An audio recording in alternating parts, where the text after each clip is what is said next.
In today's video, I'm going to teach you how to get the product ID in WooCommerce.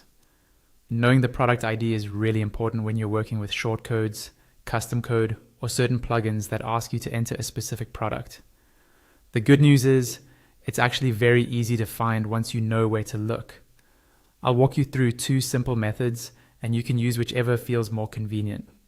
First, let's start from your WordPress admin dashboard. Go ahead and log into your site's backend.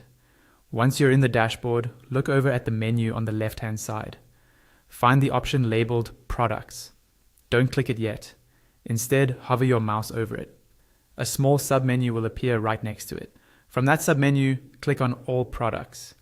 This will take you to the main list of all the products in your WooCommerce store. Here you'll see a table with your product titles, prices, stock status, and so on. Now, locate the specific product whose ID you want to find. You can scroll through the list, or if you have a lot of products, you might want to use the search box at the top right to quickly find it by name. Once you've found the product in the list, move your mouse over the product title and hover on it. When you hover, you'll see a few quick action links appear underneath, such as Edit, Quick Edit, Trash, and View. Right around that area, you'll also see a small label showing ID, followed by a number, for example, ID 123. That number is your WooCommerce product ID. You don't need to click anything in this method. Just hovering over the product name is enough to reveal it. If you prefer, or if you're already editing a product, there's a second way to get the same information. From the products list, click directly on the product title to open it in the editor.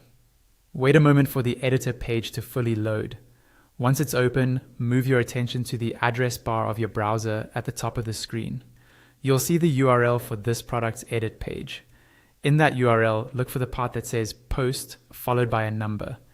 That number right after post is the exact same product ID you saw in the list view. So to recap, you can either hover over the product in the all products list and read the ID shown there, or open the product in the editor and grab the ID from the URL after post. Use whichever method fits best into your workflow.